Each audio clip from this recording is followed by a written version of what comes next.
So we are starting past papers for this chapter, Equilibria, Unit 7. Actually, question number 1 is saying that the catalyzed formation of ammonia by the Haber process can be represented by the equation shown. This is the enthalpy change of value. They're saying which change in conditions will increase both the rate of formation and the equilibrium yield of ammonia. आपको rate of formation and equilibrium yield of ammonia की बात वो कर रहे हैं। अब देखें forward reaction में नेगेटिव इंथैल्पी रेंज की वैल्यू है विच जिसका मतलब क्या है कि बैकवर्ड से क्या हो जाएगा, एंडो हो जाएगा, राइट। एंड अगर मैं इस पे आता हूँ तो हम कहने से सर फॉरवर्ड एक्सो है तो बैकवर्ड एंडो होगा। सबसे पहले केस पे आते हैं, हम क्या कर रहे हैं यहाँ पे डिक्रीज इन टेम्परेचर कर रहे हैं। मुझे बताएं जब हम टेम्परेचर को डिक्रीज करते हैं तो क्या होता है, डिक्रीज इन टेम्परेचर कौन सी साइड को फेवर करता है? सर एक्सो एक्सोथर्मिक साइड को फेवर करता है, राइट। तो decrease in yes temperature exothermic side को फेवर करेगा तो मेरे पास फॉरवर्ड रिएक्शन जो है ना फेवरेबल हो जाएगा, राइट। तो decrease in temperature favours exothermic side, तो मैं फॉरवर्ड रिएक्शन की तरफ चले जाऊंगा। तो पार्ट ए में तो ये होगा, पार्ट बी में आते हैं इंक्रीज इन टेम्परेचर। जब मैं टेम्परेचर को इंक्रीज करूंगा तो increase in temperature favours endothermic side, तो फिर मैं बैकवर्ड की तरफ शिफ्ट हो जाऊंगा, ठीक है। और अगर मैं बात करता हूँ इंक्रीज इन प्रेशर की, पार्ट सी की, तो पार्ट सी कह रहा है इंक्रीज इन प्रेशर, तो हम कहते हैं increase in pressure favour side with fewer gas moles. Fewer gas moles forward की तरफ है तो फिर मैं आगे की तरफ शिफ्ट कर जाऊंगा। फिर वो हमसे कह रहे हैं increase in the surface area of the catalyst. जब आप surface area of the catalyst बढ़ाते हैं ना तो देखिए कैटलिस्ट जो है ना, अभी हम रिएक्शन काइनेटिक्स में बात करेंगे कि वो फॉरवर्ड और बैकवर्ड दोनों रिएक्शंस को जो है ना फेवर करता है, लाइक कैटलिस्ट दोनों रिएक्शन की तरह एक्ट करता है, लेकिन यहाँ पे जो कैटलिस्ट होगा वो तो फॉर्मेशन ऑफ अमोनिया को ही वो फेवर करेगा। अब सवाल को अगर हम देखें तो जनरली मैं पार्ट ए बी और सी पे भी आता हूँ। पार्ट डी को तो वैसे ही मतलब surface area of the catalyst बढ़ाने से उसकी एफिशिएंसी अच्छी होती है, ये सब चीजें, तो वो तो इतना खास वो नहीं करेगा। वो कह रहे हैं, अब क्वेश्चन जो ये जी लास्ट स्टेटमेंट है ना इसको दफा देखते हैं। They're saying which change in conditions will increase both the rate of formation and the equilibrium yield of ammonia. आपको रेट ऑफ फॉर्मेशन भी बढ़ाना है एंड इक्विलिब्रियम यील्ड को भी इंक्रीज करना है। तो सबसे पहले तो मैं जो हूँ ना इंक्रीज इन टेम्परेचर वाली बात को तो खुदा हाफिज ही करता हूँ, बिकॉज सर जब इंक्रीज इन टेम्परेचर पे जा रहा हूँ तो मेरा रिएक्शन बैकवर्ड की तरफ मूव कर रहा है, राइट। तो इसको तो मैं खुदा हाफिज ही करता हूँ। अब आपके पास दो ऑप्शन है, पार्ट बी और पार्ट डी हमने कैंसिल कर दिया, पार्ट ए और पार्ट सी में से कोई एक आंसर होगा। तो मुझे बताएं प्लीज कौन सा आंसर होगा। ए पार्ट हो सकता है सर। हाँ जी, ए होगा या सी होगा, मतलब बी और डी तो कैंसिल है, ए या सी होगा। आपको for the can which increase both the rate of formation and the equilibrium yield of ammonia, आपको rate of formation and equilibrium yield दोनों की बात करनी है। तो क्या आंसर होना चाहिए बताएं। सी होना चाहिए वैसे तो। सी। सी क्यों होगा बताएं। सर आपकी स्क्रीन चली गई। ओह माय गॉड, एक मिनट एक मिनट। तो क्या आंसर होगा, पार्ट ए पार्ट सी। अच्छा देखें, ये जो एक एमसीक्यू है ना इसमें काइंड ऑफ रिएक्शन काइनेटिक्स की भी थोड़ी सी बात है, बट ये कोई ऐसा कॉन्सेप्ट नहीं है कि हमने पढ़ा ना हो जिंदगी में ना, ये आप लोग वो लेवल चाहिए इस चीज में पढ़ के आए हुए होते हैं। दो बातें वो कह रहे हैं, एक तो rate of formation and equilibrium yield of ammonia. अगर मैं बात करता हूँ ना तो देखें जब आप टेम्परेचर को डिक्रीज करेंगे तो decrease in temperature favours endothermic side, sorry decrease in temperature favours exothermic side. तो आप फॉरवर्ड की तरफ जाएंगे, मतलब कि इक्विलिब्रियम यील्ड ऑफ अमोनिया तो बढ़ेगी, और इंक्रीज इन प्रेशर से भी इक्विलिब्रियम यील्ड ऑफ अमोनिया बढ़ेगी, राइट। लेकिन ये रेट ऑफ फॉर्मेशन का क्या मतलब है, और ये पहले मुझे कोई बताएगा बच्चा कि इन दोनों वर्ड्स का क्या डिफरेंस है, एक ये रेट ऑफ फॉर्मेशन और इक्विलिब्रियम यील्ड का क्या डिफरेंस होता है इनका। टाइम लेस हो जाएगा मतलब जल्दी बनेगा। देखें देखें, रेट ऑफ फॉर्मेशन का मतलब होता है कि how I am gonna say कि देखेंगे जो वर्ड लिखा है ना रेट ऑफ फॉर्मेशन, मैं अगर इसको थोड़ा सा हमारे उसमें भी लिखूँ ना, अगर हम मैं थोड़ा सा इसको नोट्स में ऐड करूँ, बहुत इंपॉर्टेंट मतलब बहुत अच्छा कॉन्सेप्ट है कि देखें ये जो ये वाली बात है ना rate of formation, rate of formation, तो बेसिकली रेट ऑफ फॉर्मेशन का मतलब है कि how fast a substance is produced, और इसका जो रिलेशन होता है ना वो बेसिकली हम कहने से फ्रीक्वेंसी ऑफ कोलिजन से होता है। जब आपके पास फ्रीक्वेंसी ऑफ कोलिजन्स बढ़ जाती है ना, मतलब फ्रीक्वेंसी ऑफ इफेक्टिव कोलिजन हम कहने से, तो इफेक्टिव कोलिजन्स, तो फिर आपके पास क्या होता है कि रेट ऑफ फॉर्मेशन बढ़ जाती है, मतलब कि आपका जो फॉरवर्ड रिएक्शन है वो थोड़ा फेवरेबल होता है, और आप कह लें कि वो चीज़ वो काम जल्दी जल्दी हो रहा होता है, ठीक है। आप अगर चाहे कॉन्सेंट्रेशन को बढ़ाते हैं या जब प्रेशर वगैरह को इंक्रीज करते हैं ना, तो होता क्या है कि आपके पास मोर कोलिजन्स होती हैं पर second. I am gonna say जब भी मैं बेसिकली या तो टेम्परेचर को इंक्रीज करूं, प्रेशर को इंक्रीज करूं, या कॉन्सेंट्रेशन को इंक्रीज करूं, इन सब केस में क्या होता है कि आप ना बेसिकली एक सिस्टम के ऊपर हाई टेम्परेचर से काइनेटिक एनर्जी बढ़ी है, प्रेशर से भी क्या हो रहा है, पार्टिकल्स करीब करीब आ रहे हैं, कंसंट्रेशन से भी क्या हो रहा है कि मोर क्राउडेड हो रहे हैं। तो आपके पास जो है ना मोर कोलिजन्स होती हैं पर सेकेंड। ठीक है, यू हैव मोर कोलिजन्स पर सेकेंड। तो ये इससे हम कहते हैं कि देखिए आपके पास रेट बढ़ रहा है। अब ना इक्विलिब्रियम यील्ड तो बेसिकली जब भी इक्विलिब्रियम यील्ड की बात की जाएगी ना, ये जो ये वाली टर्म थी इक्विलिब्रियम यील्ड, ये तो कोई ऐसी नई टर्म नहीं है। इक्विलिब्रियम यील्ड,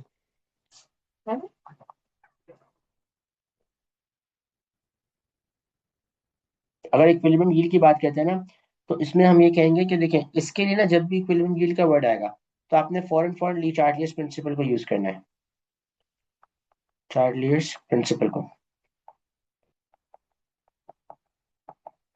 ठीक है, तो क्योंकि यहाँ पे जब भी इक्विलिब्रियम यील्ड का वर्ड यूज करेंगे तो हम किसको इस्तेमाल करेंगे, ली चार्टियस प्रिंसिपल को इस्तेमाल करेंगे। अब आप अगर ली चार्टियस प्रिंसिपल को इस्तेमाल करो ना बेटा, तो दोनों के केसेस में फॉरवर्ड तरफ में जा रहे हो आप, पार्ट डी में भी पार्ट सी में भी। ठीक है, तो अल्लाह अल्लाह खैर सलाह आपके पास दोनों केसेस में इक्विलिब्रियम यील्ड ऑफ अमोनिया तो बढ़ी है, लेकिन मुझे बताएं जब आप टेम्परेचर को डिक्रीज करेंगे, डोंट यू थिंक कि आप particles will lose kinetic energy, yes और नो? यस। जब particles will lose kinetic energy तो फ्रीक्वेंसी ऑफ इफेक्टिव कोलिजन बढ़ेगा कम होगा? जी। बाकी सब भी बताएं, सिर्फ हसीब जाग रहे हैं। आई एम आस्किंग जब आप टेम्परेचर को डिक्रीज करेंगे तो what will happen, particles will lose kinetic energy and frequency जी। Of effective collision will decrease, right?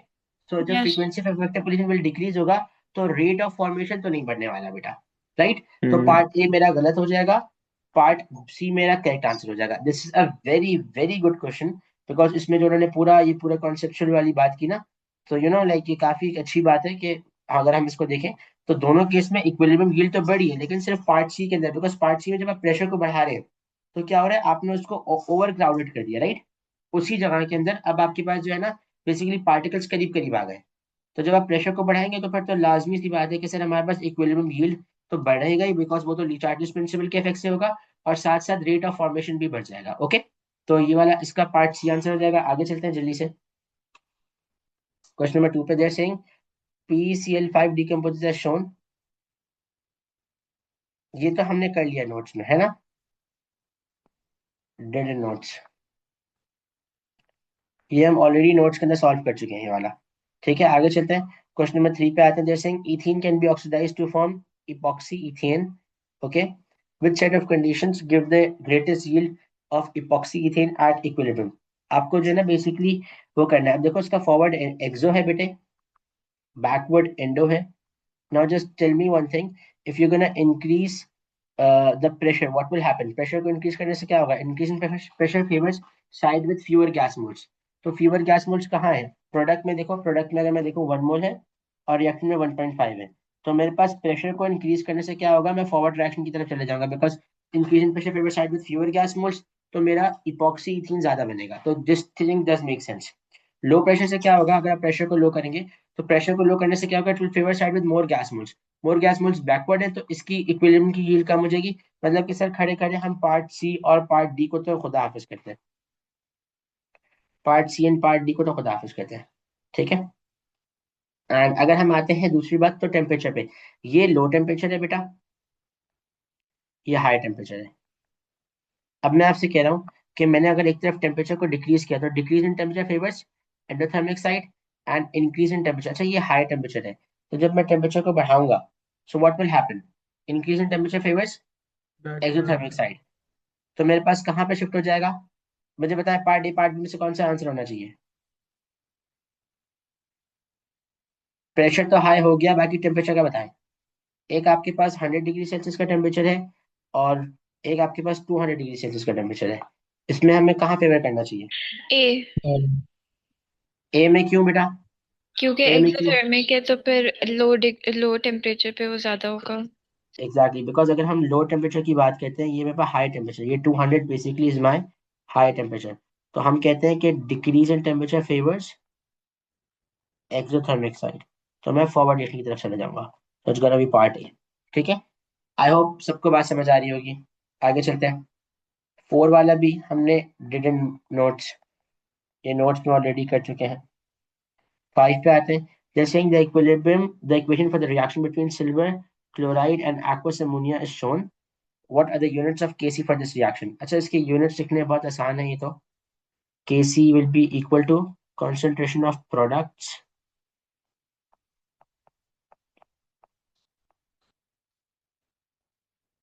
over concentration of reactants।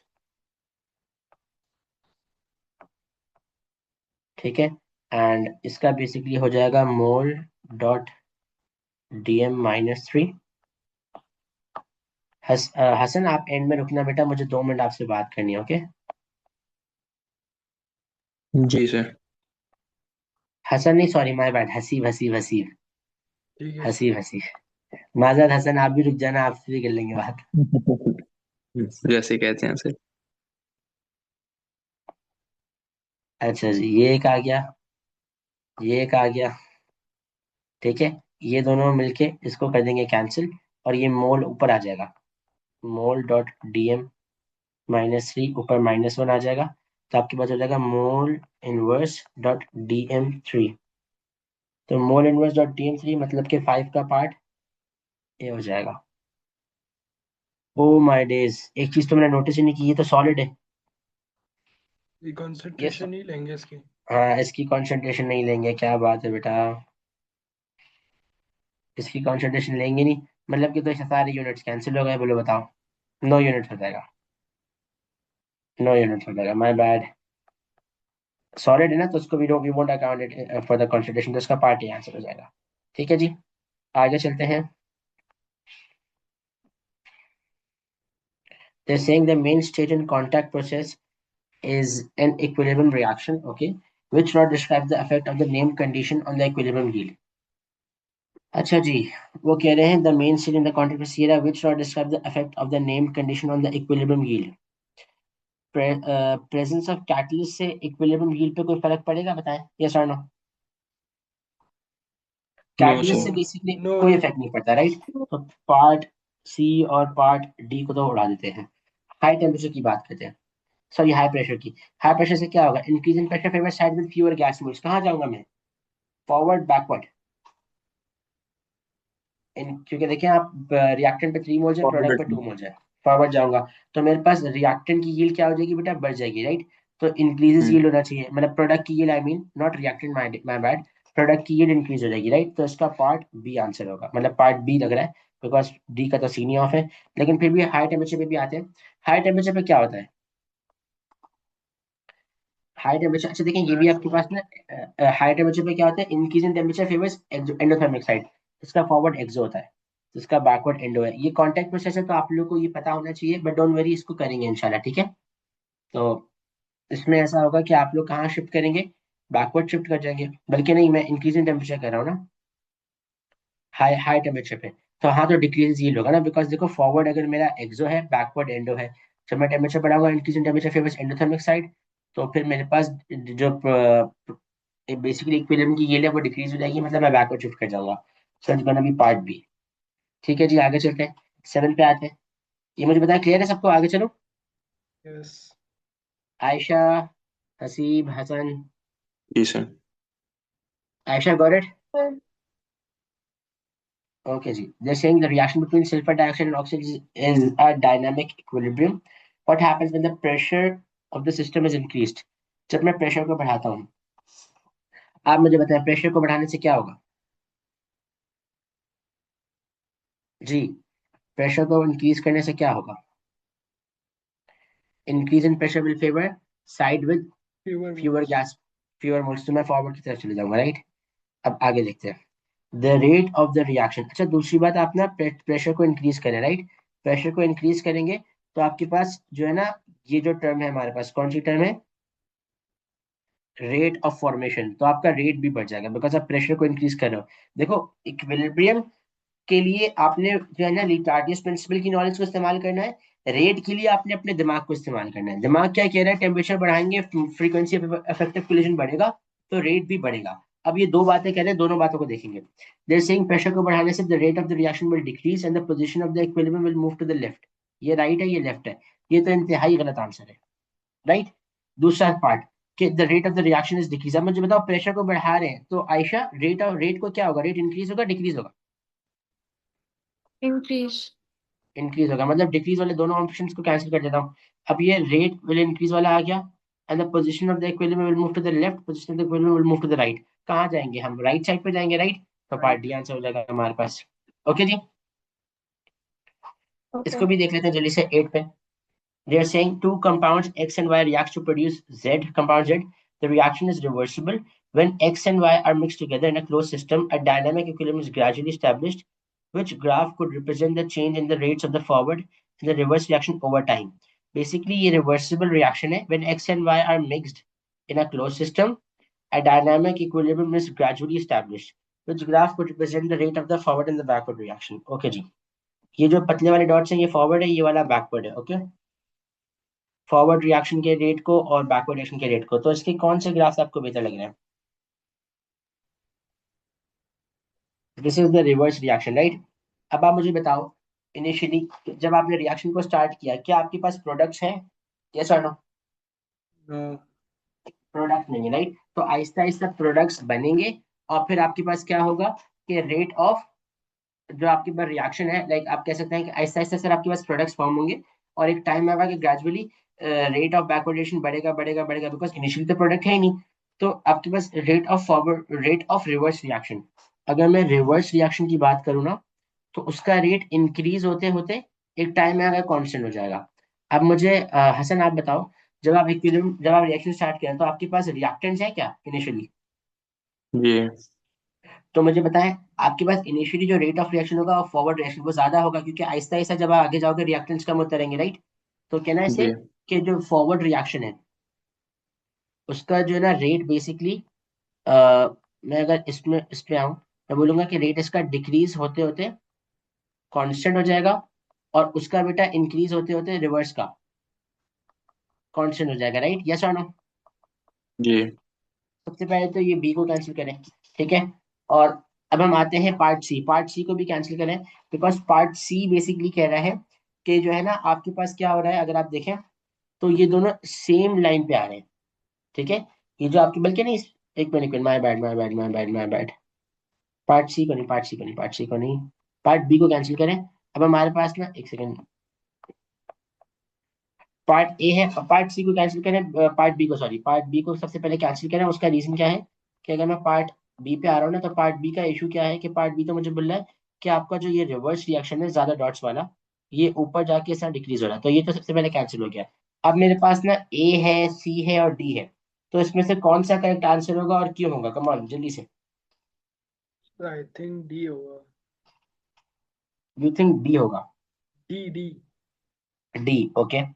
Ayesha आप बताएं, एंड हसन आप बताएं प्लीज। सर मुझे लगता है सी है। नहीं, ए मुझे लग रही है। मुझे बताएं, डायनामिक इक्विलिब्रियम पे, डायनामिक इक्विलिब्रियम पे क्या बेटा rate of forward reaction is equal to rate of backward reaction होता है? जी बिल्कुल। यस। मतलब कि आयशा मुझे बताएं, क्या ये दोनों इक्वल होते हैं क्या? यस और नो? यस। तो आपके पास फिर मुझे बताएं, ये बैकवर्ड रिएक्शन है, आहिस्ता आहिस्ता आहिस्ता इधर आ गया, ये फॉरवर्ड रिएक्शन है, आहिस्ता आहिस्ता इधर आ गया, तो क्या रेट आपके पास यहाँ पे इक्वल नहीं हो गया? यस और नो? तो ये तो डायनामिक इक्विलिब्रियम वाला केस हो गया, तो इसका करेक्ट ऑप्शन पार्ट सी हो जाएगा, ठीक है, डायनामिक ओके। इक्विलिब्रियम वाला। अंडरस्टूड? बात समझ आ रही है कि पार्ट सी क्यों होगा? जी। ये साइंस है हमारे पास, ठीक है। 9 पे आते हैं जल्दी से। 9 वाला क्या कह रहा है हमें, the reaction between sulphur dioxide and oxygen is reversible in an equilibrium mixture at 1000 Kelvin. The sulfur dioxide concentration is this and the oxygen concentration is this. What is the concentration of sulfur dioxide? बेटा ये तो बहुत आसान है, या चलो करा दूं, करा देता हूँ, 1 मिनट लगाता हूँ, खैर हो गई, कोई नहीं, क्या याद करेंगे आप लोग भी। अच्छा नहीं, चलो okay. K C is equals to sulphur trioxide